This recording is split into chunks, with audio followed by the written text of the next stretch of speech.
l'objectif est il faut faire taire cette personne. Il faut akanga monokone mais poto kanga monokone tout ça na trois façons. Ce qui est niveau d'assassinat,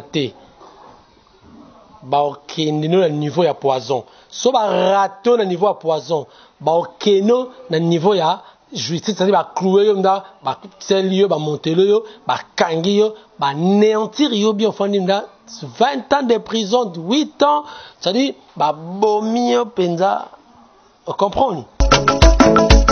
A visionner cassette oyo avec Aleka Kinabo solo. L'évêque Mukuna nulle part a dit que Joseph Kabila a tué Mouzé. Il n'a pas dit ça. Mais l'évêque a dit ceci. Tozo senga procès ya Mouzé et zonga pona komona clair. Côté la Moussa Nanzambe Onésime Ngindu, poto ebi aza mwana o Mukuna bokoli. O Mukuna zwi moke a formé to ko ka kutuba ayaka nde pona délivrance mais Mukuna zwi a formé le loye a komi côté atakutu vidéo wana ya Mukuna ezali ya solo. Est-ce que Onésime mwano ya ye o azaki mwano ya ye ata papa soki ça mibo akoki ko tenir ba propos o azo tenir? Parce que les gens disent que naoka kindi comment zolo bake au lien qui n'a bango, qui n'a bango, zubambongo na bango. Oui, il y a que des imbéciles qui ne changent pas. Na cause de la peine yo. Mais si on a trouvé que yo, maramozo sala, ils ont la contre, ils ont bien te pour na intérêt commun. Mais est-ce que na cause tika yo?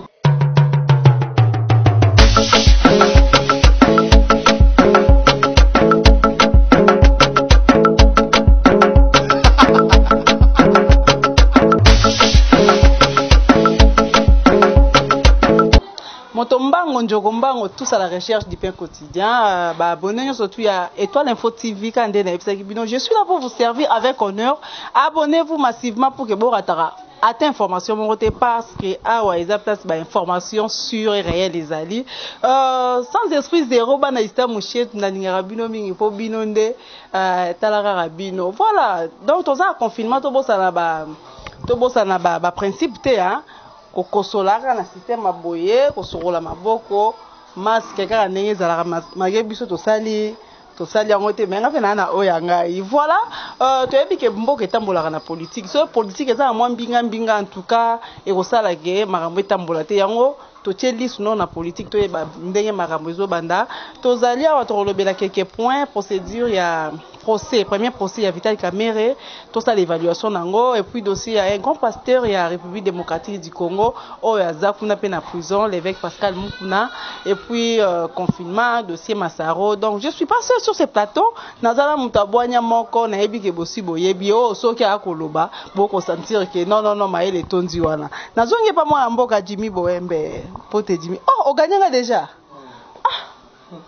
Maman n'a rien engagé wapi bon yo protéger nga déjà voilà moi mboka Jimbo mbote mbote kimizali santé kitoko mais qui ça t'a moi moqué ka cité on va mboka candidat le d'accord bon maintenant nous voyez pour que je sois un peu calme. OK, merci beaucoup je crois bandeko la Zolanda biso merci également na yo ndenge au permettre ngai na passer na plateau na yo toujours il y a étoile de étoile info ce qui n'est pas donné à tout le monde mesdames messieurs. Merci également à ba internaute nyonso kando toloba nous devons respecter le geste barrière c'est-à-dire il faut au kosola en faisant ceci et puis masque na mona kinga je suis un exemplaire également na bandeko ebele ozo na biso on est là on est ensemble olobiango na français si vous ne vous occupez pas de la politique s'occupera de vous. C'est-à-dire ceux qui politique est bien té ngana yo to fanja to salate ceux qui politique est bien té yango toujours monat makamba pandémie yo influencement politique ba autorité ba saini ba zuini est-ce le lot dimanche to église parce que la politique est bien té donc est bloqué biso. Voilà, la politique est bloquée. Bisso, on a profité de la mbote na héritier qui ngongo ma papa depuis Lyon. Ba lobby, oyo eza mission ya bateau ba na esprit, sans esprit zéro. Donc mon bali mbinga, molai mbinga la makanisi, mbinga partout, hein, héritier qui ngongo. Voilà, mon amboka Jimmy Bohem. Toi na actualité oyo ekangi lisusu oyo ekangi mboka eza dossier tokino na dossier procès ya Vital Kamerhe tolandaki biso nyonso ndenge elekaki yo okoki sala évaluation nini ndengo moneli yango est-ce que ndeko Kamerhe azali vraiment na chance ndenge tomoni procès wana eleki ana chance ya libération Kolobake na bonga manana kolobake Kamerhe a na chance je ne suis pas on maka munyo se bandaka ne bandelité nde to monaki naza juge pour qu'on ba Kamerhe a na chance et na rope kolobaka naza mieux placé pour que Kamerhe a peu na chance ça je ne peux pas le dire étant canaliste mais d'abord tout remonter na fait hein bato ba yeba to kende là nous a expliqué ba imboka auto bazo na biso les problèmes bandi ndengenini avant na comme la question lobby. Tout ça qui en 2018 fallait ba élection il est comment namboka Joseph Kabila babo ya bien mo namboka parce que toi on dit balandanga te yo zo benga mo namboka pona nini balo beza mo namboka te babo ya ngana bien mo namboka mais ngana bien mo namboka na sina respect c'est un président honoraire il faut te respecter vouloir ou pas mutu moko ta boya kena Kabila zara président antazate Kabila zara président mais je ne suis pas son avocat fallait qu'il ba élection salama vous voyez bien en 2016 ça m'a quitté et qu'est-ce 2018.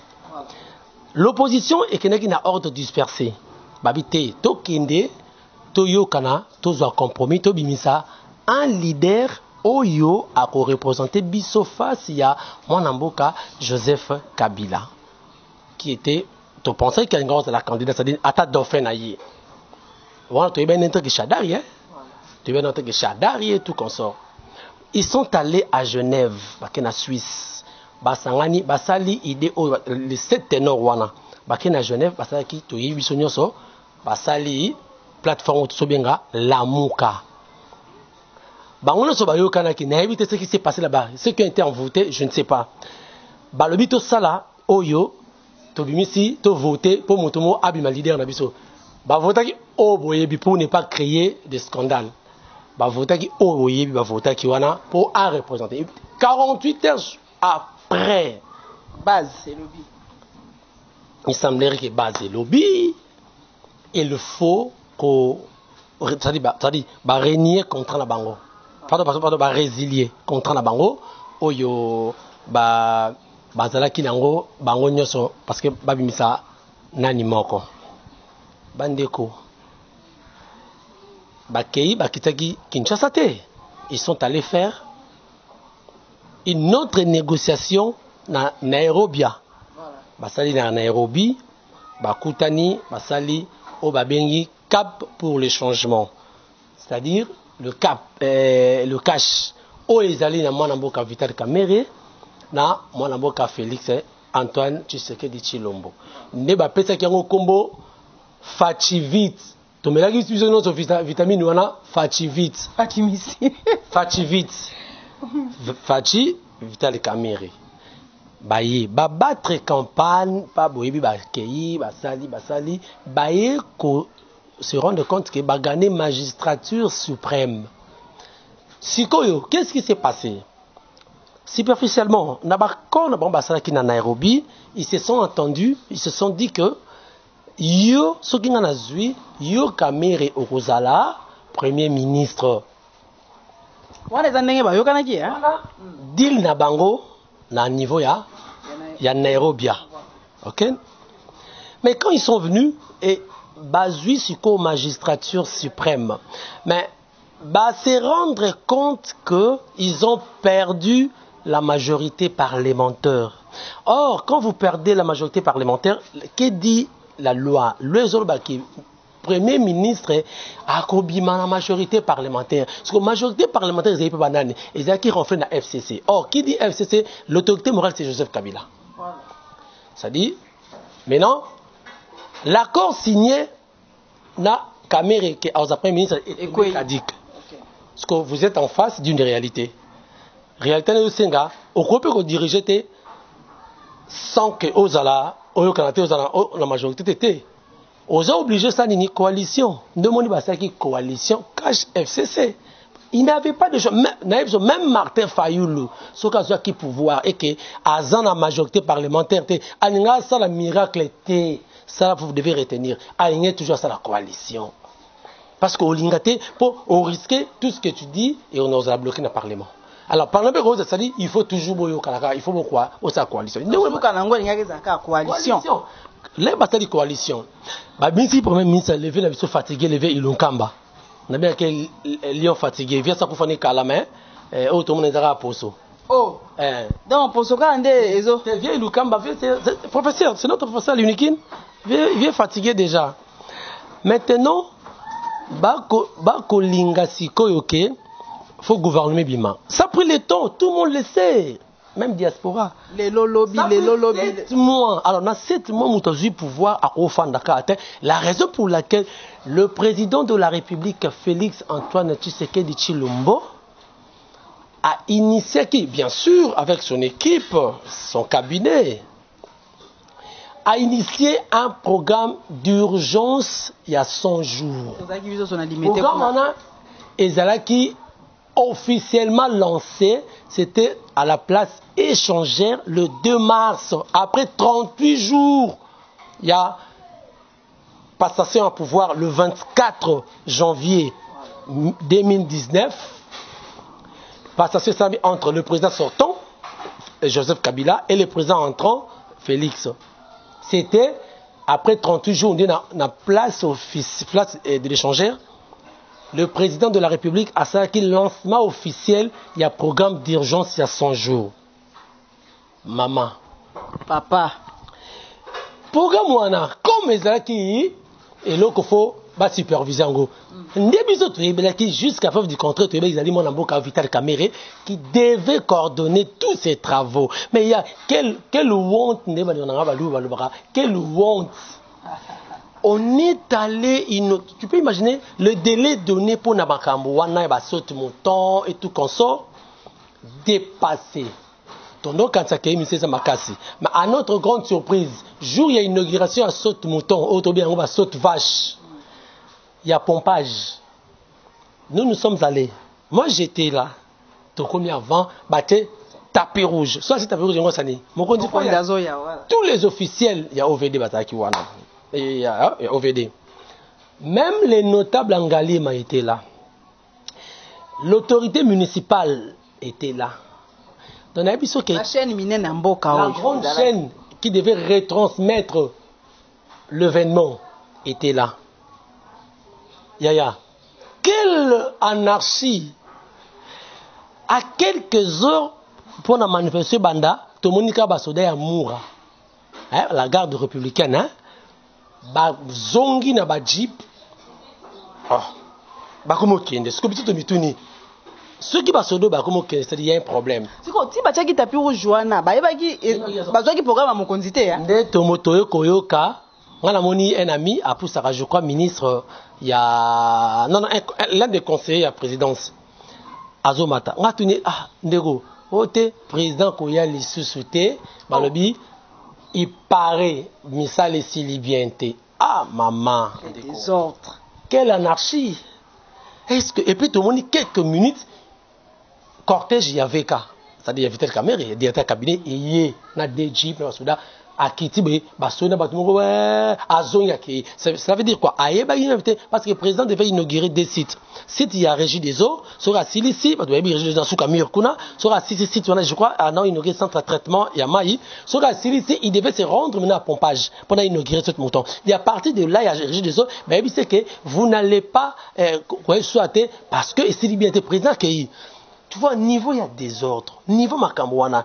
Mboula pe betarate beti tout le monde saute vache oh ya des bonhommes Matolo et Koyaka mais c'est catastrophe et l'autre côté Bachaka na sewana mais tout ça moi j'ai lu le président de la République comment il y a des gens qui n'aiment pas aider le président Félix oui le gars balobaka non il c'est le Mogo Kabila a fait 18 ans au pouvoir Kabila n'a pas travaillé seul hein. Kabila n'a pas travaillé seul. Comme on le parle en français, il n'y a pas de mauvaises troupes, il n'y a que de mauvais chefs. Mais tout est revenu ici. C'était pas Kabila Moutakena, mais comme c'est lui qui est la tête, tout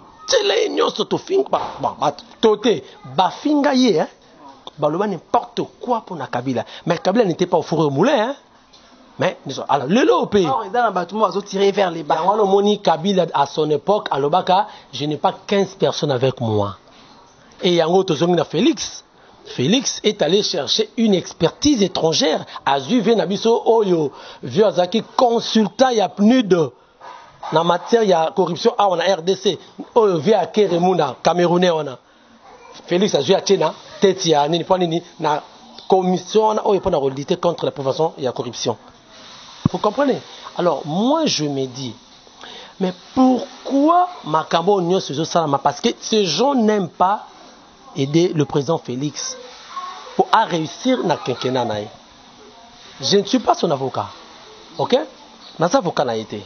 Mais sauf que, nous avons analyse d'Engzali. Alors, lorsque ce que vous dites que Missal est tamboli bien, tu comprends? Des sali que, nous avons coordonné.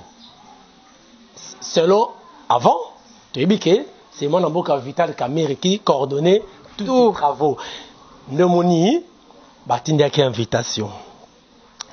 Batindi a invitation pour l'instruction directe pour un parquet. Parquet général, il y a après de la cour, d'après il y a Batindi. Là, accueilli, il devait être auditionné. Lorsque, juste comprendre que, auditionné, moni moi, zone d'ombre, habiter, il faut retenir pour des raisons d'enquête.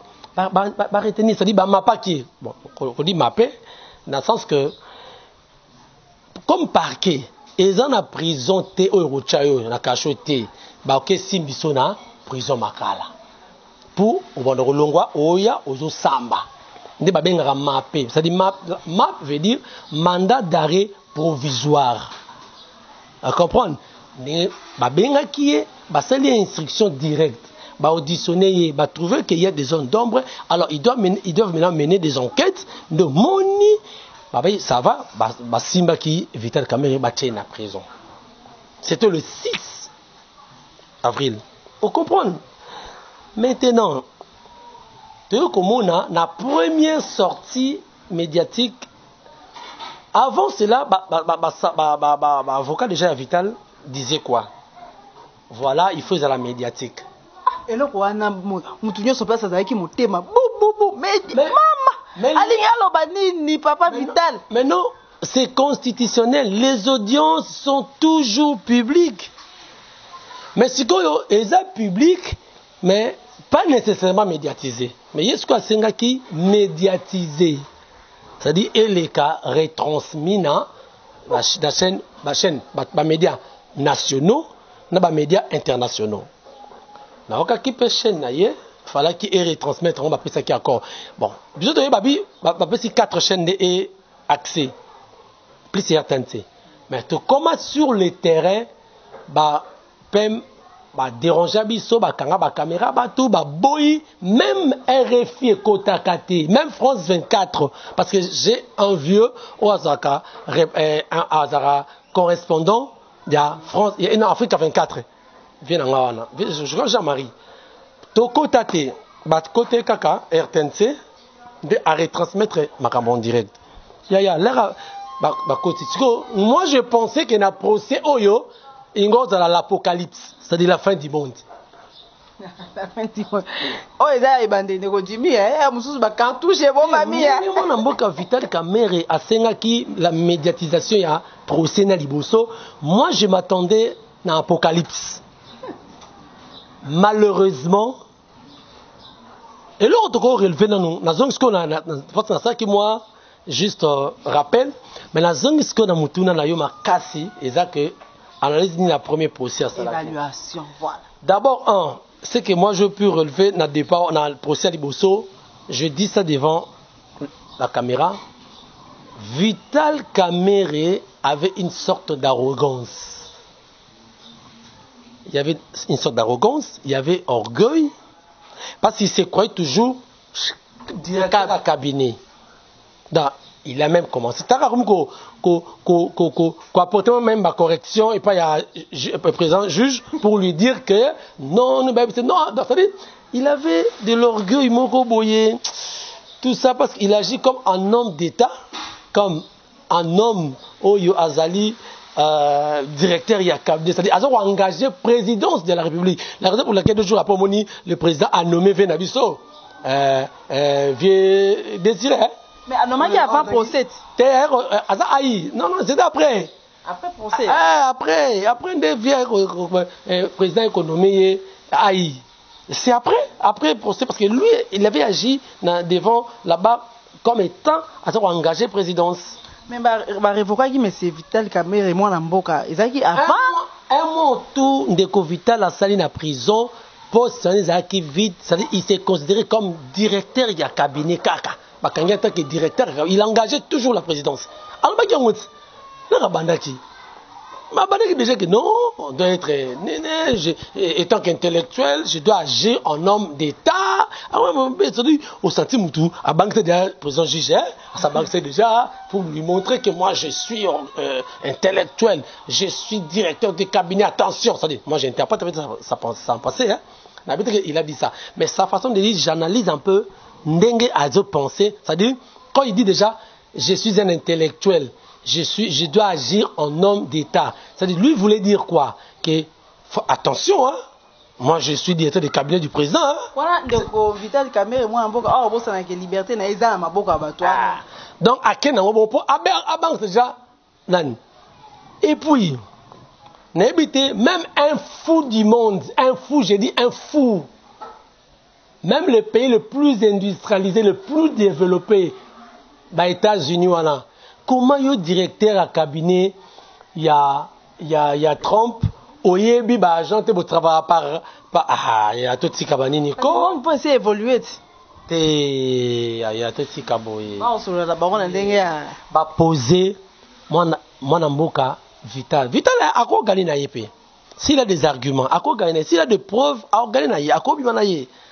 Mais déjà procès et bandeli ça a été mal déjà à Kolobake. Ndeko oyo Jean Jano Moïma oyo azali chargé import et export il y a présidence.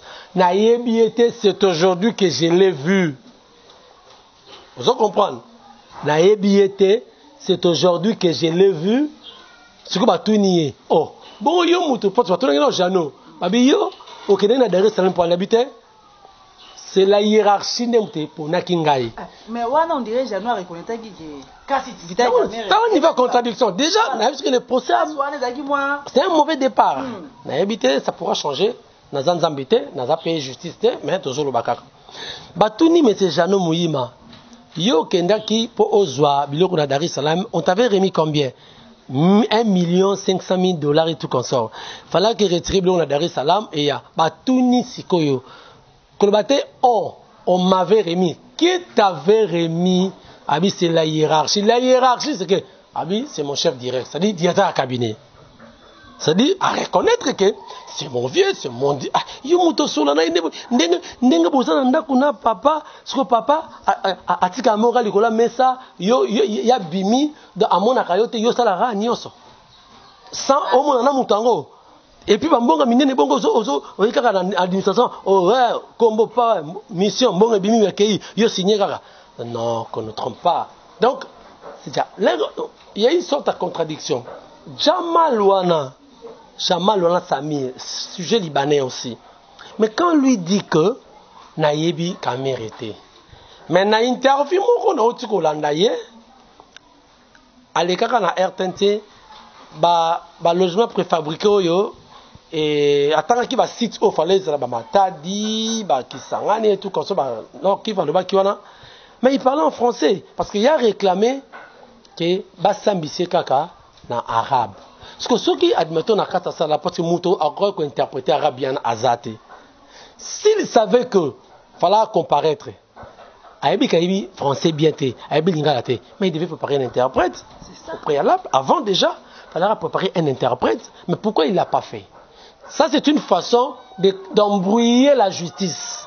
Embrouiller la carte. Alinga embrouiller la justice pour que Marambe non. Nous ne sommes pas les prophètes de malheur, il y a Vital Kamerhe. Non plus, il y a Ndekowana, présumé Nyoswana. Non, jusque-là, Vital Kamerhe, selon la Constitution, a bénéficié de la présomption d'innocence. Jusqu'à ce que, établir un jugement définitif, Ndé a commis, prisonnier n'a condamné. Mais jusque-là, il est innocent.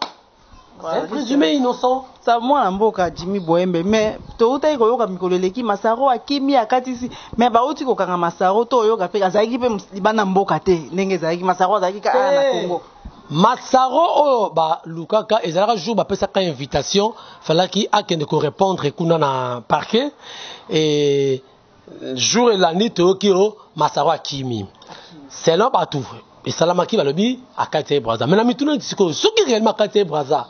Donc il faut pas condamner Bandeko ya deuxième, garde fluvial Wana, hein.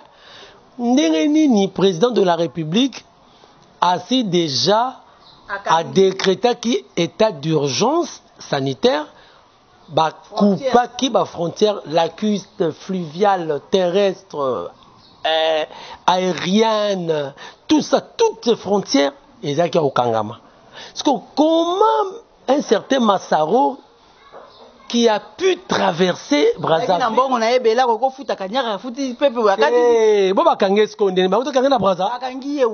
ça signifie que Ezaki n'a pas distrait la population. Le métier en question était là. Ici au Congo. Kinshasa kaka. Je ne suis pas policier, mais du moins na ndenge na komone na mayele na ngana yebike azalaki awa soit azalaki taba maluku no banga obinga manzo bakimpoko kuna okimpoko mbakana c'est fort possible à se camoufler kuna, c'est fort possible à se camoufler na ozone, c'est fort possible à que na nzamba ndangi kuna koto ya message de Graal, le message de Graal hein kuna il y a village, c'est fort possible abatama quelque part. Azara qui n'est pas à Kinshasa, voice mort et tambola qui balaba qui trafiquant qui voit ya fils Mukoko. Ouais, fils Mukoko, trafiquant qui voit selon fils parce que les autres ça qui mis autres condamné fils c'est un droit de réponse abi apporter qui plainte contre inconnu. Abi ce n'est pas sa voix. Donc triquer voix là yé. Après Mikolo communiquer montage hein, monter voix là. Ne mutumo abio uzana gabo Masaro gombe la gombe machin oh si que tu retournes un fils mais hello demande qui flou hello quoi là conversation wana il y avait pas d'émission il y avait que de réception c'est-à-dire quoi émetteur azala quitté tozuka récepteur fils Mukoko parce que l'émetteur muto yo apes à émetteur qui a vie dans le bela qui pas tourner mwana mboka ndeni ozabi hein tout ça parce que toujours aura oya répondre que récepteur albigara nazana bien gombe na bi ko zana Brazzaville ko zana confiance na bana kini et na bana ba congolais ba congolais ba jaloux machin oh ils ont un fils mon côté donc ba monta qui voit na ba trika qui voit na et par là tu comprends il y a un groupe de gens ba sala qui voice wana pour que ba distraire ba tout ba lo baké Masaro à Kinshasa à Sabimi Libanda. Oh, il était à Kinshasa. Au moment de ça, merci beaucoup, coup de chapeau avec la police. Bah, maître, mais Lélo, Azan, on comparaître lobby, je ne sais pas. Tu vois, un jour, on peut ça pour un procès et pardon pour attendre un niveau à parquet. On attendra toujours le programme. Voilà. Oh, bozolanda moto boanya Jimmy Boembe ye Azan analyste. Donc on a un plateau et c'est ngomi mais na mukuse moi na mboka Jimmy Boembe. Koya Masaro na procès ya Kamerhe tozozi ya le 25 au mona ekosala bien et pesa moi soukali na procès. Masaro a un élément constitutif par rapport à procès parce que il a été cité et n'engue peu moins il y a un dossier joue dans tanga ba greffe wana na procès ya mwana mboka Vital Kamerhe batanga kombo ya Soraya za mwana amida to yebi comment est la kati de bambo subima alors ba ko attendre ye ceux qui bako ndenge bako attendre bako distribuer ba question bako tourner ceux qui Monica za innocent ceux qui dit akobima na ye bako tika ye Voilà. Mais il doit être entendu. Akobimana eba otika na pour état de droit. Voilà, na point na biso ami balé ezali dossier. Le fait qu'Akimaki déjà ça donné une mauvaise impression. Oui, et peut-être Akimaki pour la nini, c'est-à-dire il en sait quelque chose. Ça reste à vérifier. Sikoyo mwana mboka Jimmy Boembe, tokomi na point na biso ami balé makambo itali arrestation ya évêque Pascal Mukuna. Selon yo, au monite que arrestation wana eye rapide. Au moment où le dossier mosusu ezali tozozela ba oyo ba attendre ye o ba yoka mais oyo avec Mukuna ye mati ba censeur ekei pona yo okomona est-ce que il fallait que ça mabongo bon na rapidité na vitesse wana on a la question ngo tu nga ba question à part question na je pensais que ngo tu nga le mo mosusu on répond non na oyo niveau ya vitesse wana bon en fait l'évêque Pascal Mukuna, avant Naïbson, yo kanisi évêque Mutobandi Koloba Makambuya, oh yozo le kao, yeza évêque Mutali Bosso. Y'a Mutali Bosso te? Y'a éveil patriotique. Te, avant éveil patriotique. Na kanisi Koloba Makambu ko déplorer la mégestion, il y a un régime passé, yeza évêque Mukuna Mutabandi yango. Yeza évêque te? Mais pourquoi quand lorsque l'évêque a commencé ça et créé tout le monde malaise dans les quartiers généraux et les partis politiques? Ou bien c'est que basali na nzambe bakoyi kokota makambo wana te po eza lokwa politique ozangisi kokota basali na nzambe makambo nzambe to lobelango après na roto pourquoi lutte oyo avec Mukuna a kosala mais tous ces gens tous ces pasteurs les grands personne aza simanaye wana itawa ba papa na biso na kokota na bangote mais étant canaliste to lobakaka alors pourquoi Mukuna ni nekei rapide c'est parce que Mukuna a commis une bête noire pour l'autre camp a commis une bête noire un témoin gênant pour l'autre camp Mukuna était là avant que le président Kabila Azala Mukuna était déjà pasteur Azalaka. Avant que tous ces gens-là, tout le monde, écoutez, Mukuna pasteur, ça veut dire l'Église doit collaborer avec l'État. Ça c'est vrai. La raison pour laquelle le évêque Pascal Mukuna Komaki comme bête noire, comme témoin gênant pour il y a Bandeko, Nabiso, il y a parti Mosusu. Parce que les gens disent que Naoka Kindiroma Zolobake Olia Kina Bango, Zalakina Bango, Zubambongo na Bango. Oui, il n'y a que des imbéciles qui ne changent pas. Na cause de la peine yo. Mais si on a trouvé que yo, Maramozo Sala, ils ont contre, ils ont bien te pour intérêt commun. Mais est-ce que na koti kayote? Mais bato pe baza na o bazaki na gouvernement usoleka. Bazaki pe na Mobutu, baliaka na Mobutu, bakiti balie pe lisusu baskiti. Mobutu avant Akufa, je me rappelle, c'était lors d'un défilé. Oui, il y a le 24 novembre. Non, oui, c'était le 24 novembre, je crois. Il disait à l'un de ses fils, Abi, tous ces gens que tu vois, ce sont eux qui seront nos ennemis de demain. C'est-à-dire, nos amis d'aujourd'hui, le vrai combattant, Mouta au combattre yo. Jésus a été trahi par le sien. C'est tout à fait normal. Mouta au combattre yo, système. Pour combattre un système, il faut connaître le système. Il faut être dans le système, nous comprendre le système pour combattre. Ce système, tu combattre on déni. Mais c'est tout à fait normal.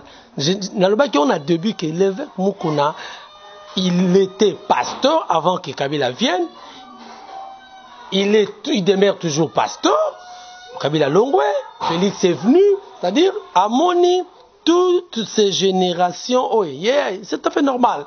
Donc, l'évêque Mukuna a poni. Je ne suis pas son défenseur. Hein. Naza défenseur n'a été Nazoloba. Tout ça, c'est analyse de fait. Dans le moment où il y flou, dans le moment où il a lancé ces mouvements patriotiques, au Babengi na Kombo il y a éveil patriotique, où il y a initiateur Nango, le coordonnateur, je crois que c'est le papa Daniel Kaniki, coordinateur national, Bazana Bakatende, tout consort. Alors, kaka moment oyo alingi a éveillé population par rapport à mes gestions, ne moment oyo certaines personnes, les ennemis du pays, balingi ba clouer. Kasi moi mboka Jimbo Wembe akosuka te lokwa ndeko kutino ba sextape ya ndeko kutino pe bandeka abwe mais lelo papa za mikili ya poto. S'il faut faire une analyse, c'est mieux pragmatique. Il y a vidéo wana. Na kokota na ngakati pendate. Je crois que c'est une approche moko ya cinéma proposée par Roger Audin. Oh, c'est un cinéaste. Il y a des effets spéciaux. Le monde a évolué. Je ne suis pas en train de faire l'apologie de l'évêque, mais ce qui est vrai, nous avons expliqué que le montage est possible. Avec l'avènement de la NTIC, le montage est possible. Même si il y a un logiciel au 3D, je crois, si je ne me trompe pas. Tu n'auras pas d'idée. Donc, oui, tu n'auras pas d'idée. Mais moi mboka Jimmy Boembe ba expert wana ya makambo wana ba kenda yikuna na bakutana ba magistrat po bala kisa bango pe ba preuve bala kisa bango keza montage, mais c'est comme si ba magistrat ba boy ils ne voudront pas. Ils ne voudront pas parce que c'est un problème oyo. L'objectif est d'aller, il faut faire taire cette personne. Il faut akanga monokone mais poto kanga monokone to zaka na trois façons. Ce qui est au niveau d'assassinat, au niveau de poison. Ce qui est raton au niveau de poison, au niveau de justice, c'est-à-dire clouer, monter, kangi, néantir, 20 ans de prison, 8 ans, c'est-à-dire bomio penza, comprendre. Donc c'est ça, c'est-à-dire le fait que Mukuna, avec sa lutte, son combat oyo, il y avait patriotique, ça dérange même d'autres personnes, eux ils ont ça là. Parce que tout ce que nous voudons c'est quoi? C'est faire un regard lucide sur Makambo Tueleka. C'est ça, faire un regard lucide dans Makambo Eleka, boye, parce que Mboka lelo ndeko. Tu sais que dollar a coli, dollar a l'ongé mineur, dollar est commis majeur. Ah mais oui. Na biso ka wuti na mineur 17, mais dollar lelo commis majeur, dollar a commis 20. Président Félix, c'est un prophète. L'année 2020, c'est une année d'action. Comment dit 2020, mais même biso. Action on est connaît le virus et coronavirus.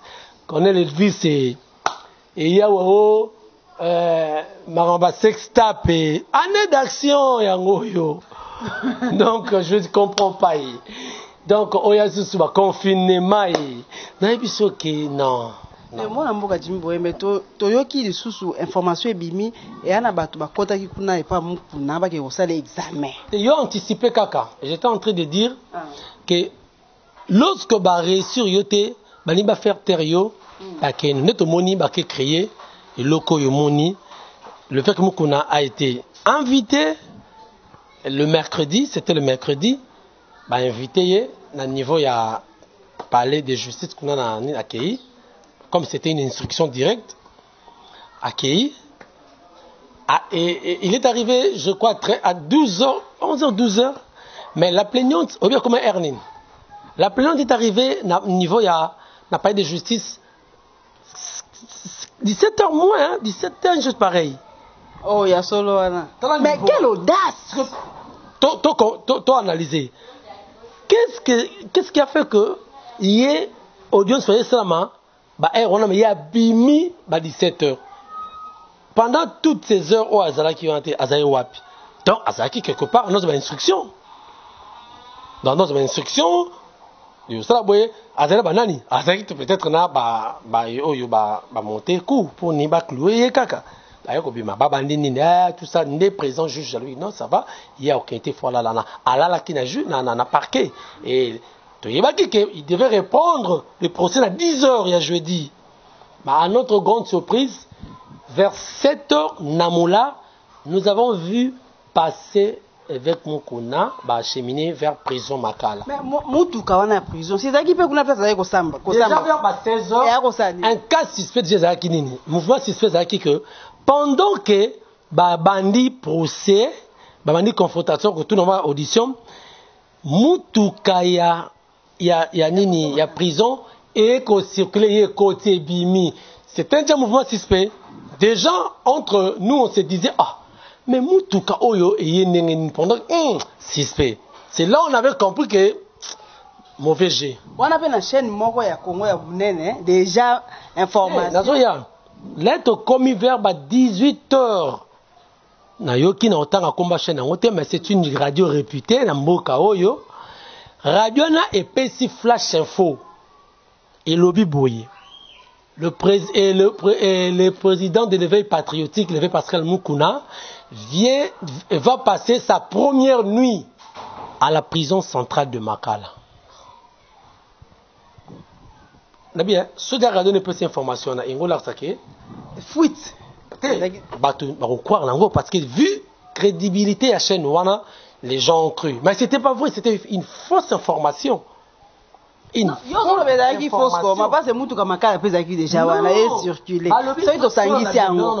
le monde bien.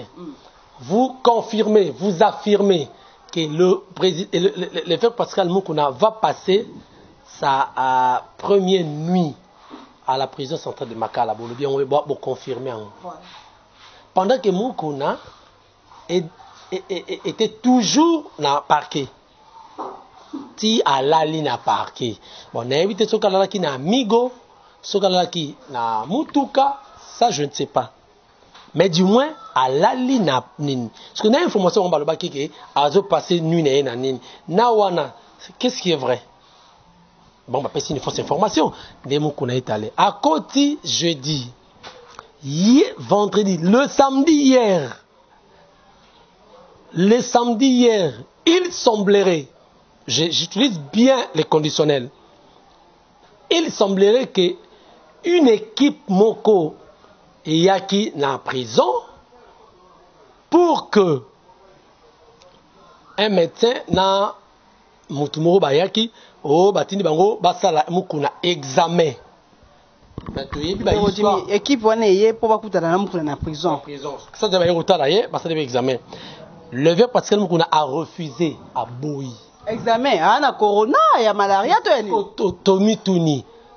Et l'okoni ne sagi que baya basala examen. Pour quelle finalité? Tu as une réalité où ils ont la place pareille, si vous avez un déjà reconnu, est-ce que na kati ya terrain examen est-ce que ba injecter l'eau ma bête, est-ce que ba le poison té, ba le mauvais té, et l'eau connaît et la conséquence non directe et vous avez la conséquence après tant chose après 2 mois ba effet bandit. C'est ça. Heureusement, on nous dira que l'évêque a refusé que Bassalémon mène à prison. Ce qui est flou. Moi, j'aurais demandé à ce que le Kwana, et ce n'est pas bien. Ce n'est pas bien que l'homme de Dieu, comme Azam Mapé, base là jusqu'à ce que justice il va faire son travail. La justice doit être indépendante. Tous ont la confiance dans la justice Nabiso. État de droit. Tous ont la confiance que l'état de droit est en marche. Nous avons confiance. Mais tout ce que nous aurons demandé est que la justice fasse très très bien son travail avec toute indépendance. Avec toute indépendance. Et ça, c'est un ce que vous allez confronter avec Mukuna. Et là, au Kobo, ça n'a rappelé. Non seulement quand l'évêque a porté plainte contre la Cour constitutionnelle et pour l'ancien président, et à part mamie, la fille, il y a eu certaines personnes, famille, entre guillemets, famille à musée, grande famille. La grande famille à musée, et puis ils ont dit, la grande famille de musée, porter plainte pour l'évêque Mukuna.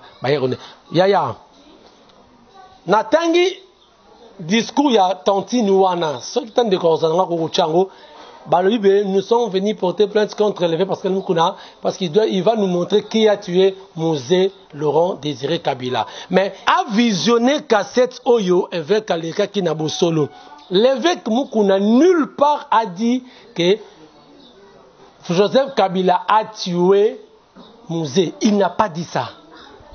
Mais l'évêque a dit ceci.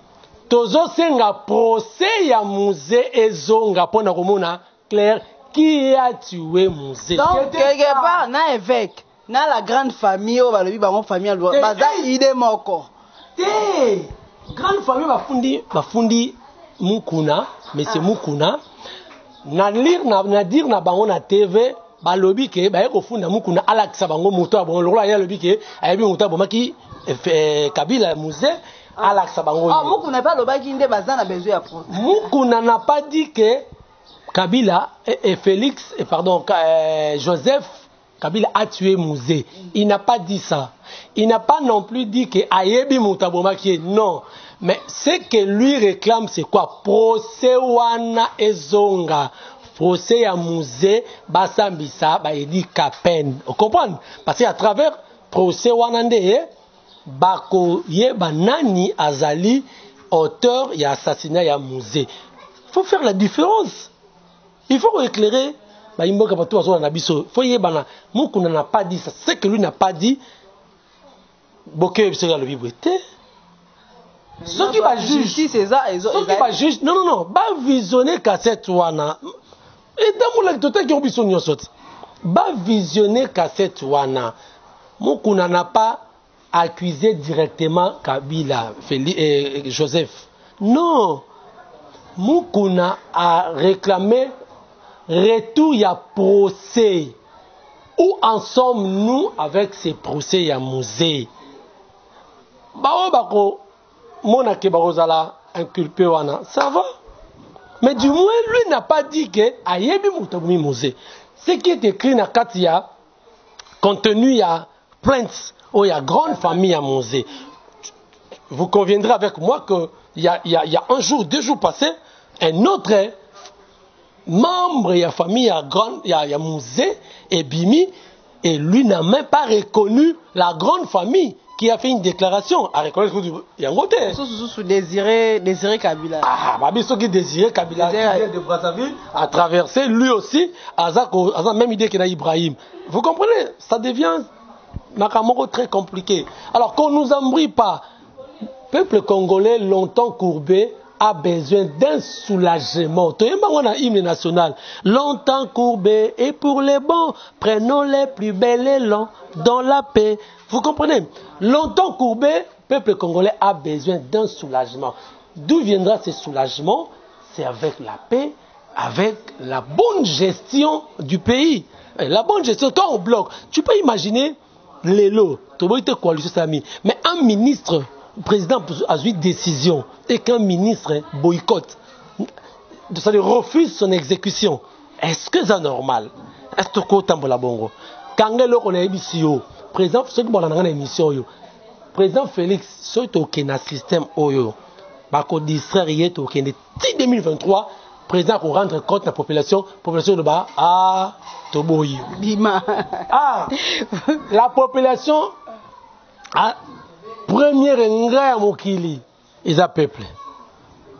Le lot s'allie bien, il oublie facilement les bienfaits. Jour au sac à ma bé, nous avons quelqu'un qui nous a Congolais à la tête du pays, mais nous sommes en train de souffrir pire qu'avant. Pire qu'avant. Le lot, comme on a, ceux qui ont été là, Kabila Maboko, même le Tchango. Mais pourquoi? Mais tous ces gens-là, tous ces gens-là, au Monena Tchango, les étudiants, les Thomas Loua comme ministre. Tu vois un peu quel genre de peuple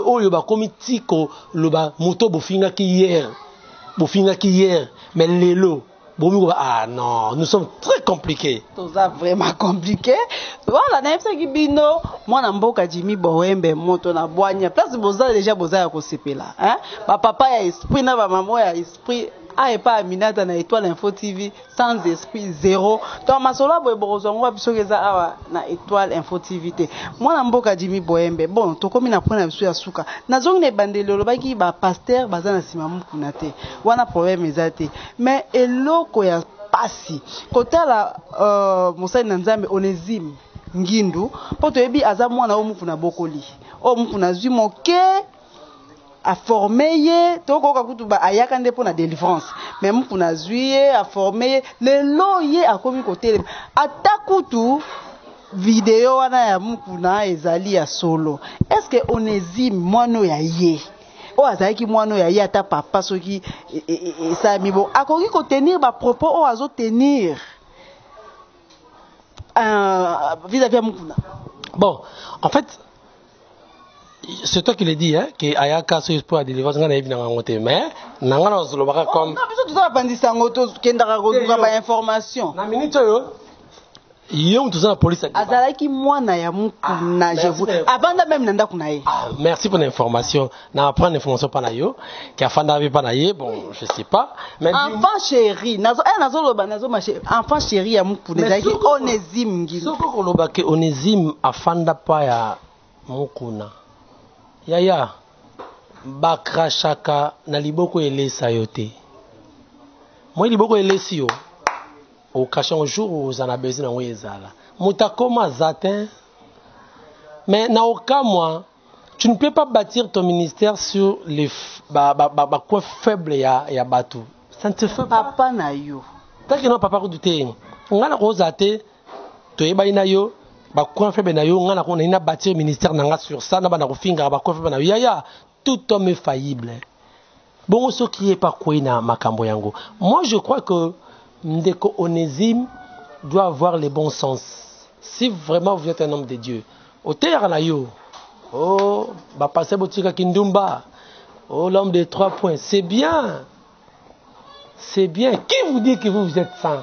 Qui vous dit ce de te fouiller tant que investigateur? Te fouiller peut vivre ya Onésime. Oui, ça saint. Non. Et tant que et tant que l'investigateur se peut fouiller via Onésime, to kota, on ne trouvera pas le messal. To trouver le moroté. Est-ce que ce monde a sango? Paroisse Saint-Mikate, n'a pas exemple, hein? Paroisse Saint-Mikate. Sango a un problème.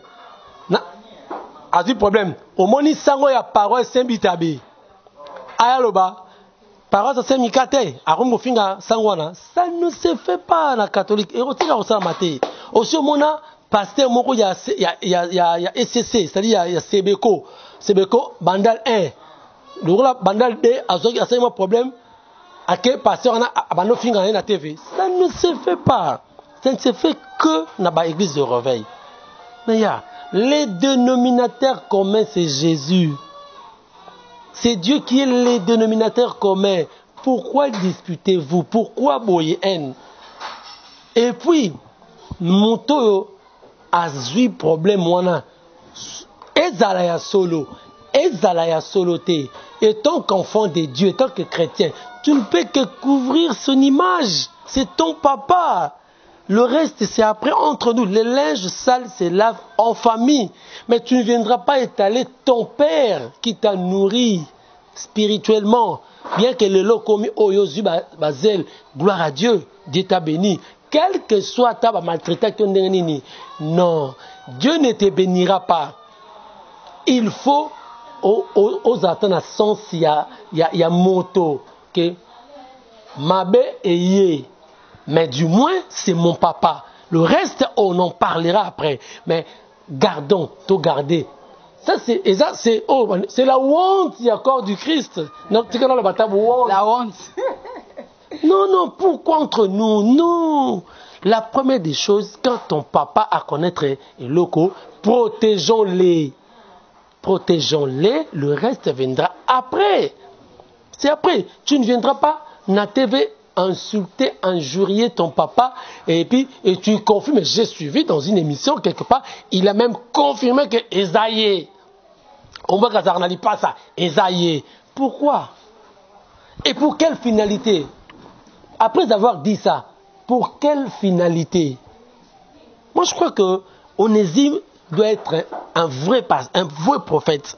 Ce n'est pas en insultant évêque, ce n'est pas en parlant de n'importe quoi, pas clouer. Tu sais que l'émission est sur 7 ans, makasi, excité, tu vois, mais c'est pas important. C'est pas important. Pourquoi ça? Protégeons l'homme de Dieu. Les restes viendra après. Pourquoi il fera ça? Et dans la faux, et dans la vraie, mais on sait que c'est faux. Mais ce qui est au bongo, Yaka, c'est ton papa. Mais pourquoi on a la télévision, au fingaye, au la chaîne, quand vous, dans la, on va manipuler, on a dit qu'on va manipuler. Mais ce que c'est que, parce que manipulation, les gens de balai, hein, n'a pas eu des communata. On dit que, mon toit la photo fingaye, hein. C'est-à-dire, n'a manipulé pas yo, c'est-à-dire, n'a poussé, n'a excité yo, on s'attend à la pression bon côté, mais n'a manipulé pas yo. C'est-à-dire, bah, bengi yo, parce que, il disait que, nous tous, nous avions suivi, mon amboka, Jamaïca Samba, parce que, débat, n'a beau solo, n'a évêque, c'est après débat, c'est que ça, on est bimaki. Alors, yo, on comprend directement, il n'y a pas de débat. On comprend que non, il y a un plan là, il y a en dessous des cartes, zawana, oh ça là, mais il va utiliser le rôle, yo, le baga déjà, utiliser yo, ce n'est pas bien. Et ça bien tengan de connaître m'ngala usenga yo, oye binga pe bien.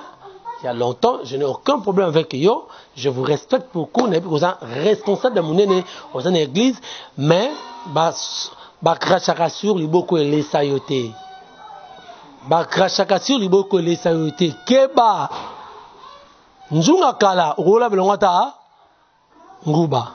Voilà. Balandinyo surtout ya Étoile Info TV na sur Boza, na sur Boza ya c'est la place Bozali pour onyon surtout to evisi bino awa eza ba information auto lokoti te. Eza makambo solo eza ko se passer na mboka na biso. Mwana mboka Jimmy Boyembe to komi bongo na suka na yebi eza mbala ya mbote. Okobanda do o ekomi plateau na ye. Bon s'abonner belé pour rater été.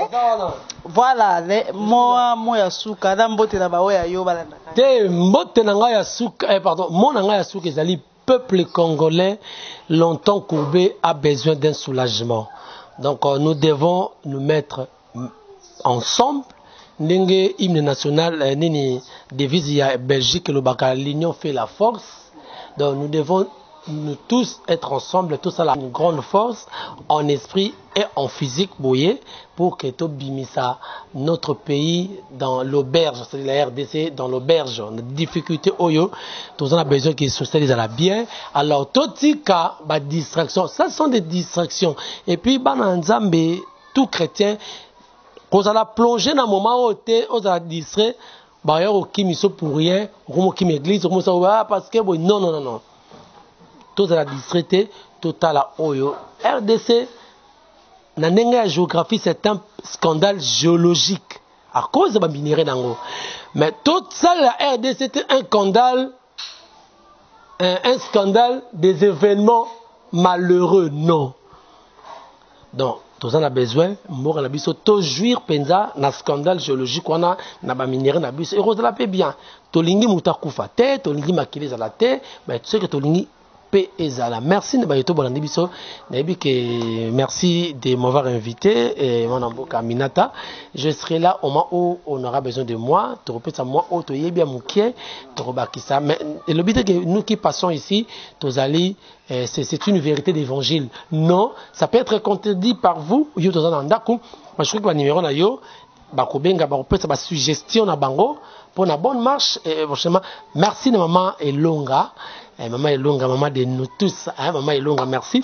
Merci également la petite sœur propre, Barcelone malgré, mais Barcelone, Barça, Naomi Kalombo, des petites nanas, merci Naya Jolie, hein, Jolie, Nadine P, Nadine Neronangai, ma cousine à moi, Nadine, je crois, Nadine Maya, Yomto Kolo Ayambio Awa, merci de retour, je crois que moi je suis là, moi c'est Jimmy Boyembe, avec l'ambassadeur de la joie.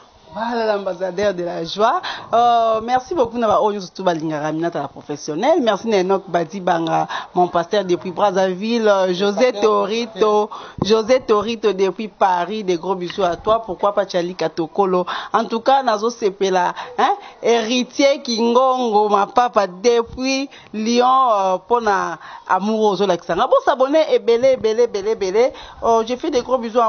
Nadine Ndende, yom d'après Sibiso. Place à Kitoko, oh, vraiment des gros bisous à toi. Jonathan Touzola, des gros bisous à toi. En tout cas, la Lingi Binomingi. Bon, s'abonner pour n'avoir raté. À ta numéro, mon côté. Nous nous retrouvons à la prochaine.